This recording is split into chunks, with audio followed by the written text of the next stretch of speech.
Paz do Senhor, irmãos. Tome seus assentos em nome de Jesus. De tudo que nós ouvimos sobre o reino de Deus ganhando e também perdendo pessoas, eu tenho uma mensagem ainda que simples, singela. Talvez você já escutou ela centenas de vezes.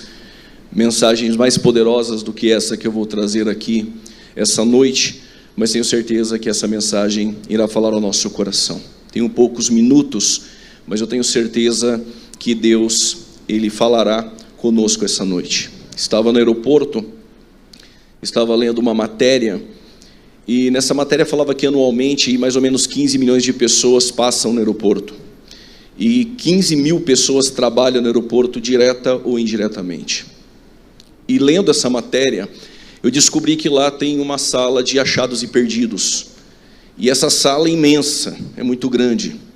Tem perdidos notebooks, celulares, guarda-chuvas, tudo que você imagina tem na sala de achados e perdidos. Aí eu perguntei para um funcionário se realmente havia veracidade. Ele disse: é verdade, a sala de achados e perdidos ela é imensa, extraordinária, e tudo você encontra nessa sala. E o meu voo era depois de 2 horas, e eu lembrei que na Bíblia nós também temos uma sala de achados e perdidos. E eu queria lhe convidar para que você abrisse a vossa Bíblia e entrasse comigo na sala de achados e perdidos, que está em Lucas capítulo de número 15. E eu quero ler o versículo de número 3. O cerne do Evangelho é exatamente tudo isso que nós cantamos aqui, que nós ouvimos. É sempre Deus buscando aquele que está perdido. É por isso que Jesus vai dizer que Ele veio salvar e buscar a quem estava perdido. Versículo de número 3 do Evangelho, ao qual escreveu Lucas, diz assim: e Ele lhe propôs esta parábola, dizendo... Se você quiser fechar a sua Bíblia ou deixar aberta, fique à vontade. Nós sabemos que Jesus, quando Ele vai trazer essa parábola, é um recurso linguístico, parabólico. É uma maneira de Jesus pegar coisas complexas e difíceis e trazer aos discípulos ou ao público de maneira bem simples. Alguns recebiam de mau grado, esses nunca entenderam a parábola. Alguns discípulos entendiam algumas das 40 parábolas contadas por Jesus. Às vezes eles não entendiam, mas procuravam o mestre depois, a qual mesmo iria explicar. A moral dessa parábola é quando os fariseus estão questionando Jesus, porque Ele se assenta na mesa dos pecadores. E Jesus então Ele propôs não contar 3 parábolas. Nessa trilogia Ele conta uma parábola. Porém, Ele cita 3 acontecimentos, mas sempre o amor de alguém, o amor de Deus buscando quem está perdido. E Jesus ele começa a falar sobre 4 coisas comuns que existem nos 3 textos. 4 coisas são muito comuns, tanto na ovelha perdida, na dracma perdida, no filho pródigo. Todas elas têm uma perda, têm uma busca, têm um reencontro e têm uma festa. Eu vou repetir não porque você não entendeu, mas para você gravar. Nos 3 textos dessa parábola tem uma perda, em comum também tem uma busca, tem um reencontro e também tem uma festa. A ovelha perdida, quando ela se perde, ela estava dentro de um aprisco junto com outras 100. Ela se perde, nós não sabemos o porquê ela se perdeu, mas sabemos que ela está perdida e talvez nem se deparou que já estava longe demais do aprisco. E quando ela se depara, ela não lembra mais como voltar. Inocentemente, ela perdeu o sentido do caminho de volta. E o bom pastor vai buscar essa ovelha. Em João capítulo de número 10, nós temos Jesus metaforicamente falando que Ele é a porta. De repente Ele diz que Ele é o bom pastor que dá a vida pelas suas ovelhas. Mais ou menos em Jerusalém, 1050 falsos cristos haviam se levantado dentro daquele contexto. Só em Nazaré 72. Quando Jesus estava vindo, Ele estava dizendo ao seu público: os que vieram antes de mim, os 1050, são ladrões e salteadores. Porém este que está falando com vocês, este é o bom pastor, e este é o verdadeiro. E é este que deixa o aprisco e deixa 99 para trás. Porque somente o bom pastor, ele consegue ir atrás de uma única ovelha perdida. Nós temos uma perda, mas nós também temos uma busca. E quando ele a encontra, É interessante que talvez a ovelha já esperava uma vara, o cajado do bom pastor. E Jesus sabia muito bem, porque ele tinha compaixão, porque em Marcos 6 ele vai dizer: estas pessoas são como ovelhas que não têm pastor. E os discípulos disseram: despede eles. Jesus disse: não, a hora é adiantada e o lugar é deserto. Ele pegou alguns pães e peixes e alimentou estas pessoas do deserto. E ele disse: senta todos vós. Dividiu em grupos de 100 e de 50. O lugar era deserto. Agora o texto vai dizer que eles sentaram em relva verde. Eles não tinham pastor, mas agora eles têm o bom pastor, e nada eles têm falta.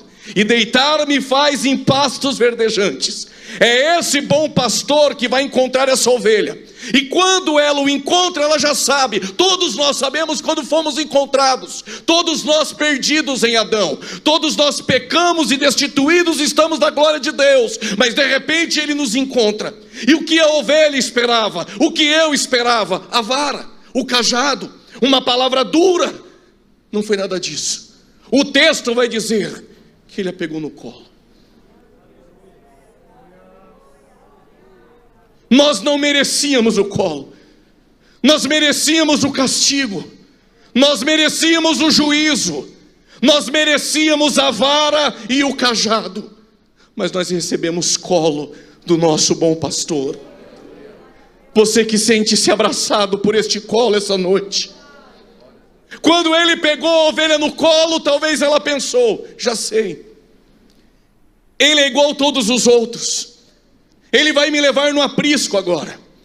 Ele guardou as palavras duras para me expor diante das 99. Ele vai me levar para o aprisco. Coisa nenhuma. O texto vai dizer que ele levou-a para casa. E quando ele levou ela para casa, o texto vai dizer que ele chamou amigos e vizinhos. Quem sabe a ovelha pensou: já sei, ele vai expor o meu pecado, a minha perda para amigos e vizinhos. Não, ela não merecia, mas o texto vai dizer que por ela ele deu uma festa. As 99, o texto vai dizer que não necessitavam de arrependimento e eram justas. As 99 é Israel. Ele veio para Israel, mas Israel não o recebeu. Acharam que não necessitava de arrependimento. Então no meio do caminho ele encontrou uma Ruth, uma Raabe. No meio do caminho ele encontrou um cego, uma mulher samaritana. No meio do caminho ele me encontrou e te encontrou. Os gentios que estavam longes e perdidos. Mas ele não disse que vai nos levar para o aprisco. Calma, não se turbe o coração. Crede em Deus e também em mim. O que ele prometeu para aqueles que estavam perdidos e foram encontrados é uma festa na casa do Pai. Se prepare para essa festa. Ele não nos leva para o aprisco, mas ele nos leva para a sua casa e irá nos dar uma festa, mesmo sem a gente merecer. Jesus continua.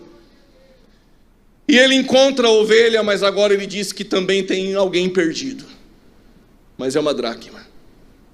Só que a dracma não se perdeu fora. A dracma não sabe que está perdida, mas está perdida dentro de casa. A moeda não tem sentimento, ela se torna insensível. Está dentro da casa, canta as músicas, mas é insensível. Os louvores já não te atraem mais. Os trabalhos da igreja você até participa, mas se tornou insensível. Não consegue mais sentir a presença. Insensível, está perdido dentro de casa. E só para te adiantar, a dracma no Oriente não tinha valor nenhum. Tem uma perda dentro de casa, mas também tem uma busca. E quem decidiu buscar a dracma sabe que ela não tem valor nenhum. Aliás, no Oriente a casa é escura e precisa acender a luz, mas não é um interruptor, é um azeite que vai dentro de uma lamparina. O que me chama a atenção é que o valor do azeite é caríssimo. Centenas de dracmas não pagariam o que foi gasto para encontrá-la. A dracma não tem valor nenhum, mas nela tem um sentimento daquele que a perdeu. A dracma por si só não tem valor, mas na efígie dela há uma imagem. É por essa imagem e por essa semelhança que há em nós, que Ele decidiu nos buscar essa noite dentro da casa. A moeda que estava na boca do peixe, Jesus disse: Pedro, o que tem na imagem? César. Então dê a César o que é de César. Dê uma olhada para esse irmão que está do teu lado. Se ele tem a imagem e semelhança de Deus, diga a ele: dê a Deus então o que é de Deus. É por essa imagem que Ele decidiu te buscar aqui dentro de casa. Só que o azeite é muito caro, e quem está perdido não tem valor. Ninguém investiria nada em uma dracma perdida, mas quem a perdeu está aqui essa noite. Ele não mediu esforços, Ele deixou a eternidade, Ele se fez carne e não deixou de ser Deus.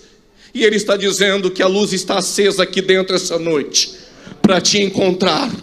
Você que está insensível por alguma coisa, eu não sei qual é, Ele decidiu te encontrar essa noite. Talvez você está dizendo: mas eu não tenho valor, pregador. Estou aqui dentro perdido, insensível, com as agruras da vida. Eu estou te dizendo, Ele não está preocupado se você tem ou não valor. Para Ele é um valor sentimental. Ele quer te encontrar aqui dentro essa noite, você que está perdido dentro da casa. Preste atenção no texto. Só encontra quem está perdido se acender a luz. Lâmpada para os meus pés e luz para o meu caminho é a tua palavra. Só encontra quem está perdido pelo poder da palavra. Talvez os louvores não te encontraram, mas a palavra de Deus pregada é a voz de Deus soando no jardim, procurando alguém perdido lá dentro e perguntando: onde estás? A palavra de Deus está soando no jardim essa noite, procurando o pecador e perguntando: onde estás? Onde estás? Onde estás? A luz já foi acesa. Ele vai te encontrar essa noite, mas também Ele vai dar uma festa. E o texto não diz que os anjos fazem festa no céu. Desde a minha conversão sempre ouvi isso: os anjos fazem festa no céu. Leia o texto, não é os anjos. A festa no céu, diante dos anjos, quando um pecador se arrepende. Quem faz festa é aquele que veio te procurar e te encontrar essa noite, porque Ele sabe o valor que você tem, e é por isso que Ele não mediu esforço. E a festa é muito mais cara do que a dracma, vale muito mais do que nos encontrar. Mas a graça, a misericórdia e o amor de Deus está aqui essa noite para nos encontrar. Agora Ele não fala mais de alguém perdido dentro de casa, e nem alguém que se perdeu e não conhece o caminho de volta. Ele fala de um pai que teve 2 filhos, e um deles pediu parte da herança. Uma leitura rápida, isso fica para trás. No Oriente só se pede a herança do pai após a morte. Todo pródigo, quando decide sair de casa, ele está vivendo como se o pai não existisse mais. Quando o filho pródigo resolveu sair, ele estava dizendo para o pai: eu prefiro o Senhor morto. E ele foi longe demais. Mas o bom pastor, ele busca a ovelha perdida. Quem perdeu a dracma não mede esforço e gasta muito mais para encontrá-la dentro de casa. Mas o pai não vai buscar o filho pródigo. Não é porque o pai não ama, é porque todo pródigo sabe o caminho de volta para casa. Vou dizer mais uma vez: todo pródigo, ele sabe o caminho de volta. Ele conhece as músicas, ele sabe o valor da oferta no culto, ele já participou dos departamentos da igreja, mas ele decidiu sair. O pai não vai buscar, você sabe o caminho, mas ele está no mesmo lugar te esperando voltar. Só que a graça tem uma multiforma graça. Paulo escrevendo aos Coríntios, ainda que nós não entendamos na plenitude, o versículo do capítulo 7, versos 10 vai dizer: a tristeza segundo Deus opera arrependimento para a salvação. Parece que o pai não vai buscar, mas a fome e a lama são métodos de Deus para trazer o pródigo de volta. Para todo pródigo tem fome. Para todo pródigo tem lama. E ele está no meio dos porcos, sem nada. E ele se lembrou dos diaristas da casa do pai, porque jornaleiro trabalha para ganhar no dia. E ele diz: até para eles nunca faltou pão. Só que na casa do pai não tem lugar para diarista. No coração do pai só tem lugar para filho. Diarista trabalha hoje, pega a bênção e vai embora. Filho tem o seu quarto. Filho tem o amor do pai. Hoje mesmo levantar-me-ei e voltarei para minha casa e encontrarei o meu pai. Quando ele se levanta sujo, o texto vai dizer que ele caiu em si. Ninguém busca o pai sem que antes a graça não habilite a voltar. Quando ele caiu em si, só o Espírito Santo faz o homem pecador cair em si. E quando ele cai em si, eu entendi. O filho pródigo é o pecador, e o pai é Deus, esperando ele voltar. E o Espírito Santo é que o convenceu e o fez cair em si. Mas cadê Jesus na história? É o mesmo caminho de volta para casa. Esse caminho nunca mudou. Você que me ouve pela internet, você conhece este caminho, e este caminho ele não mudou. Quando ele se levanta e ele vem para a casa do pai, o pai o espera. Tem uma perda, tem uma busca, mas tem um reencontro. E todo o reencontro tem um choque da graça. O que ele esperava do pai era: eu já sei. Ele vai trazer uma palavra dura, vai pedir para tomar um banho, para sentar no quarto e me esperar, porque ele vai falar comigo. Ele está cheirando mal, sujo como um mendigo. Aquela noite ele receberia milhões de beijos, receberia o anel, as vestes, o calçado, mas nada para o filho pródigo foi como o beijo do pai. O texto vai dizer que o pai correu. No Oriente, pessoas de idade não correm. Deus quebrou o protocolo e foi ao teu encontro te abraçar. Depois que você já está aqui dentro, eles vão te abraçar, eles vão te beijar, mas só Deus, só o pai dá beijo sem banho, dá colo sem banho. E ele abraçou no filho pródigo, e quando ele o abraçou, deu uma lida em Deuteronômio 21, versículo 18 a seguir. Todo filho pródigo deveria pela lei ser apedrejado pelo pai. Quem vai apedrejar? Quem a graça abraçou. Quem vai apedrejar? Quem o pai decidiu abraçar essa noite. Não era para você estar aqui, não era para nós estarmos aqui adorando ao Pai, mas Ele nos abraçou, é Ele quem nos justifica. Nenhuma condenação há aos que estão em Cristo Jesus. Sinta-se abraçado pelo Pai essa noite. Só quem recebeu já esse abraço, esse beijo, quando eu estava sujo, caído na lama. Aleluia. O anel não tem tanto valor, irmão. As vestes pouco importa. A tua credencial, a tua posição, pouco isso importa no reino. O que importa é o primeiro beijo e o abraço do Pai. Aos porteiros e diáconos aqui que me ouvem, vocês são os trabalhadores da casa do Pai. Vocês já viram pródigo sair e voltar. Já viram festa para pródigo. Já viram filho mimado que nunca saiu, mas também não quer participar da festa. Engraçado que vocês nunca saíram, e também nunca reclamaram. Por que os diáconos e os obreiros, os trabalhadores da casa, não saem, mas também não ficam reclamando como o irmão mais velho do pródigo? Porque o texto vai dizer que para vocês nunca faltou pão. É o pão que te sustenta aqui dentro. É o pão da palavra que nos colocou de pé. E não deixa a gente sair e também não reclamar. Porque trabalhamos pelo reino, passe o que passar. Quando o pródigo entrou, só tem festa se o novilho morrer. Vou dizer de novo, só tem festa se o novilho morrer.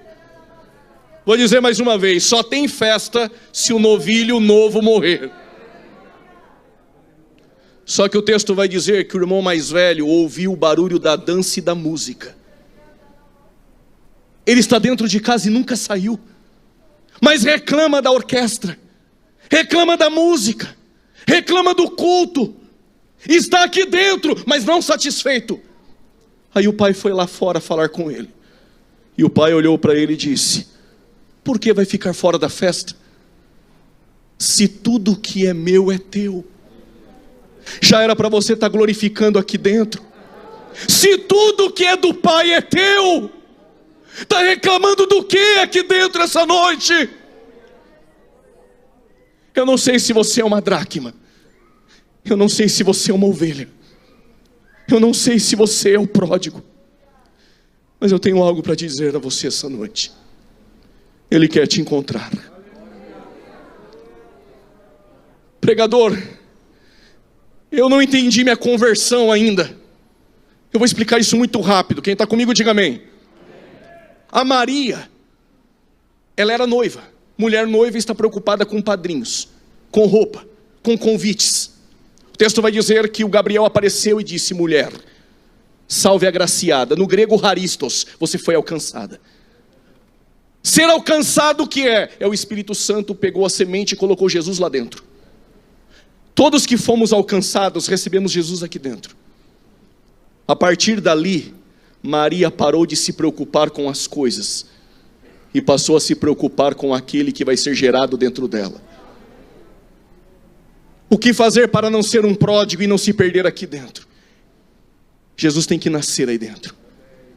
Gálatas 1,16, Paulo diz: Jesus foi gerado dentro de mim. Qual é o passo da conversão? Primeiro, ser alcançado. E quando nós somos alcançados, Jesus começa a crescer aqui dentro. E começa a ter uma transformação no nosso corpo de dentro para fora. Só que por mais que você tente esconder o Jesus que foi colocado aí dentro de você, não tem jeito. Ele cresce. Não dá mais para esconder Jesus aí dentro. Só que Jesus precisa nascer. E muitas vezes as portas da estalagem vão se fechar. Mas tem um lugar na manjedoura e Jesus precisa nascer aí dentro.